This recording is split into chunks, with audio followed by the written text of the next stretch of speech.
Now, our final speaker today is John Hewko. John is the General Secretary and Chief Executive Officer of Rotary International and the Rotary Foundation. From 2004 to 2009, John was Vice President for Operations and Compact Development for the Millennium Challenge Corporation, MCC, a U.S. government agency established in 2004 to deliver foreign assistance to the world's poorest countries.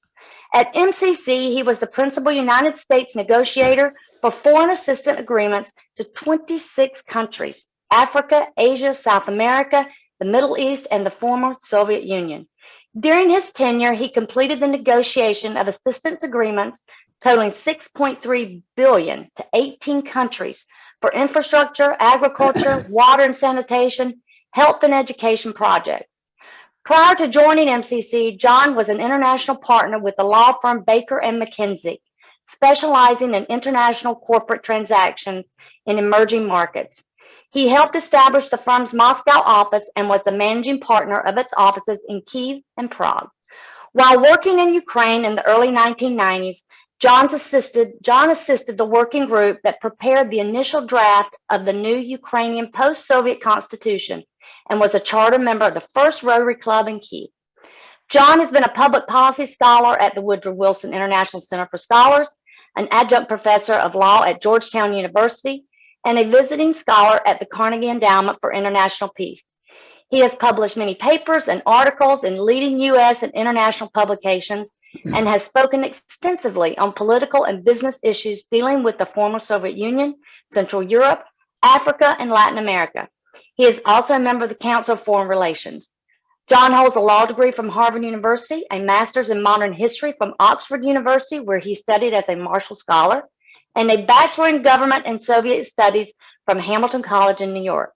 As General Secretary, John leads a diverse staff of over 800 at Rotary International's world headquarters in Evanston, Illinois, USA, and 7 international offices. He and his partner, Marga, are major donors to the foundation and live in Evanston, Illinois. Welcome, John, to Zone 33 and 34 Empowering Girls Now webinar. Well, great, Tina. Thank you so much for that very generous introduction, and I'm delighted to be with you here for the Zone 33-34 Empowering Girls webinar. Obviously, the topic that you're covering is an extremely important one, and in terms of looking at the facts and figures, and I think this is probably not news to anyone participating in this webinar, but some of the figures are just really astounding.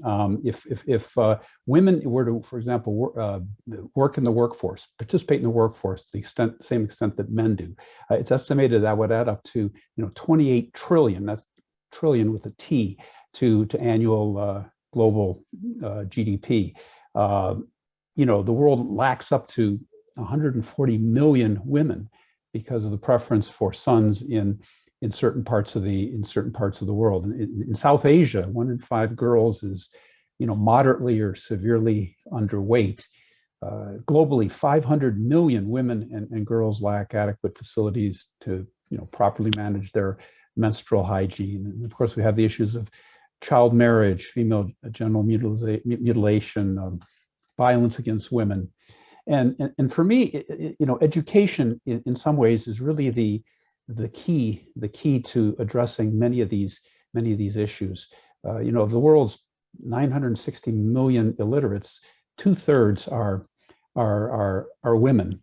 And you mentioned in the introduction my previous participation with the Millennium Challenge Corporation, which was a new government agency that President George W. Bush had established in 2004, and it was really meant to provide U.S.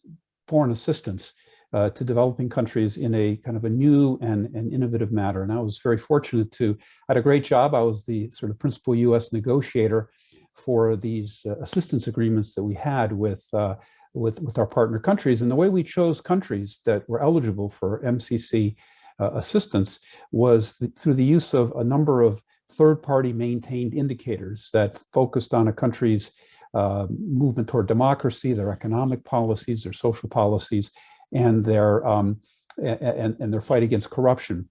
And based on these indicators, we chose the countries that we would work with.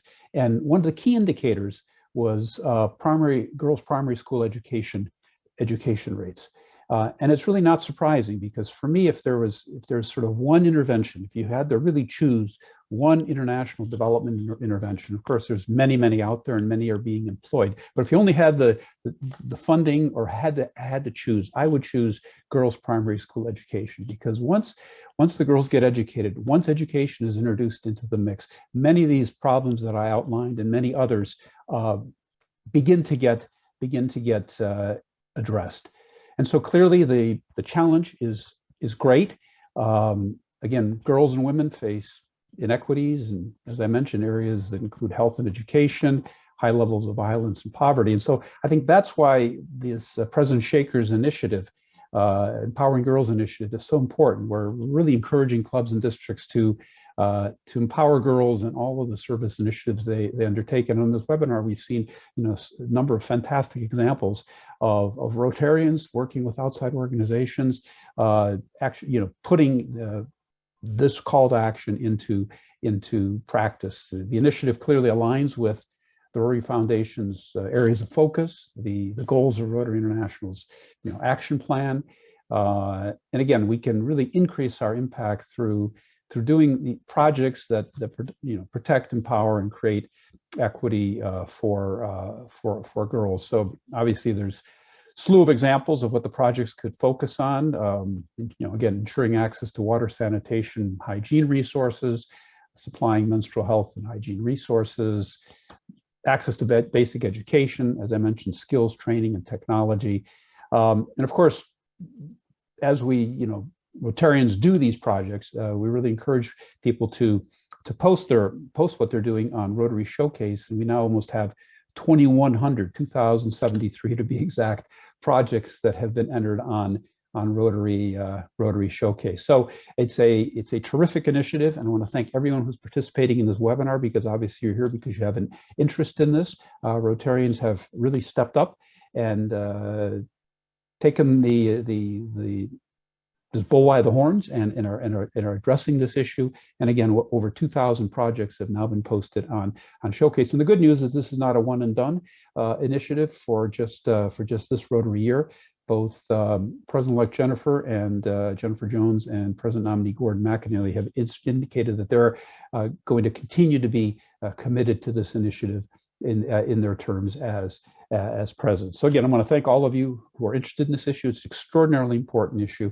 And again, for me, if one looks at the panoply of international development interventions that are out there, if I were to choose sort of one that I think you get the biggest bang for the buck and is going to make the biggest difference, and that's girls' primary school education as a fundamental pillar and piece to address some of these issues.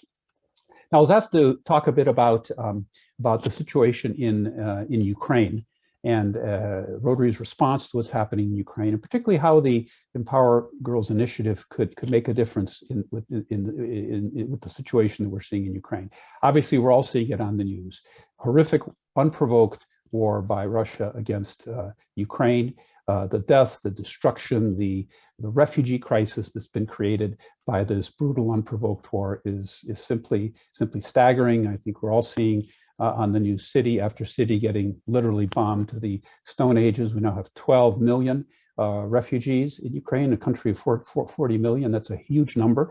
More than 5.5 million refugees have now left Ukraine, and the rest are internally displaced.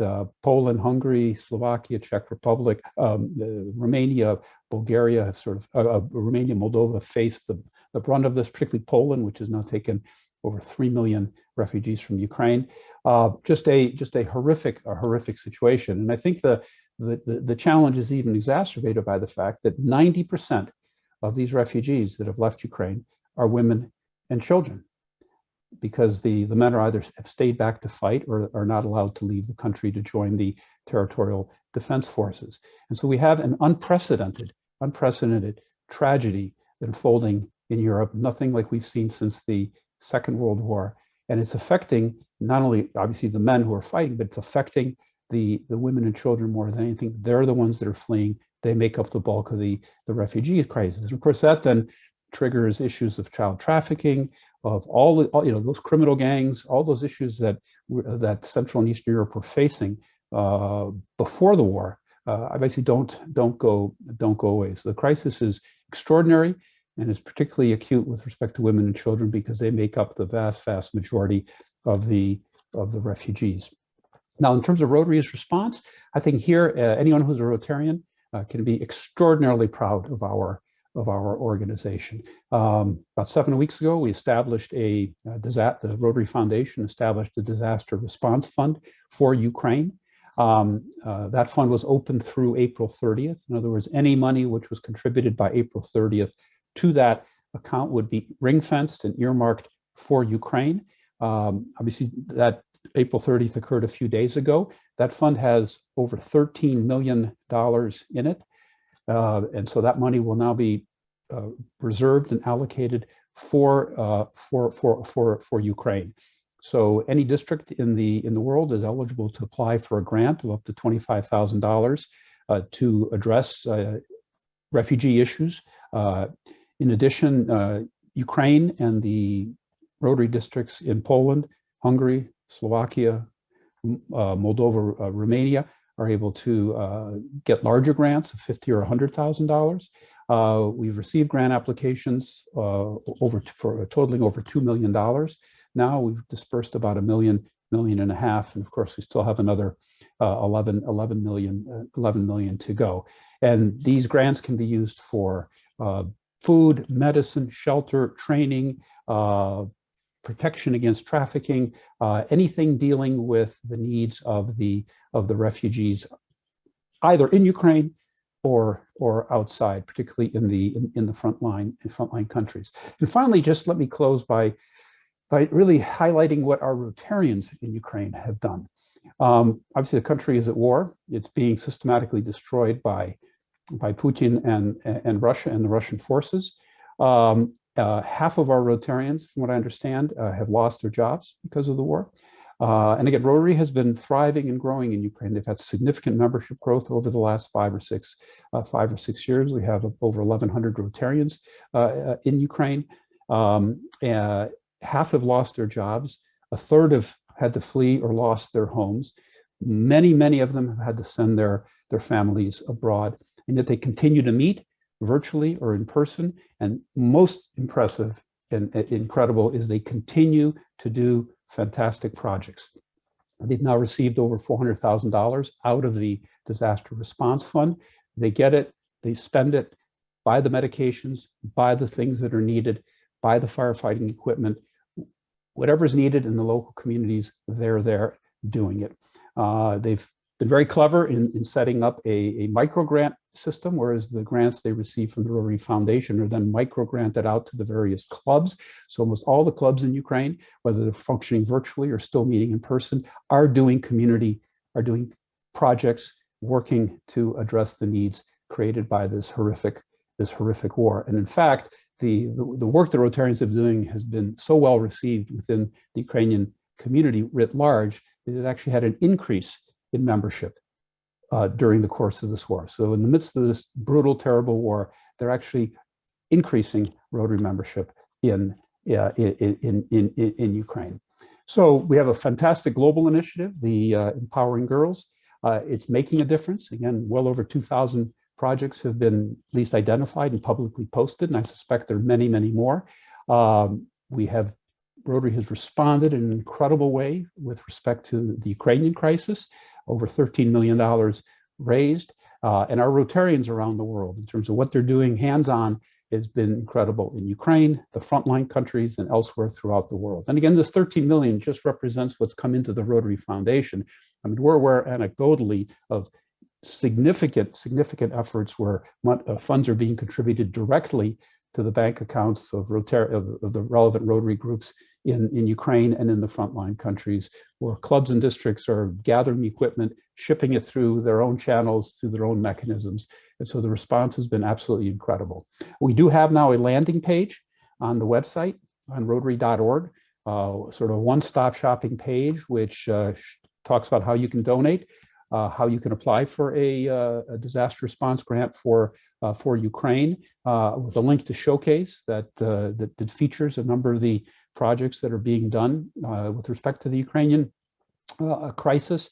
So all the information and the contact information, principal Rotary contacts in Ukraine, the frontline countries. If you're interested in housing, offering hosting refugee information, who to contact in your relevant country, etc. So again, I, as your General Secretary, am just extraordinarily proud to be with this organization, both to see how Rotarians have stepped up to this extraordinarily important initiative for empowering girls, but also how we've stepped up as an organization to deal and help with this terrible crisis that's unfolding in Ukraine. So I'll stop there, Tina, and then of course I'll be happy to answer any questions or field any thoughts from the participants when we get to the Q&A section. So thank you for having me, and thank you all for supporting this very, very important initiative that President Shekhar has launched this Rotary year. Thanks so much.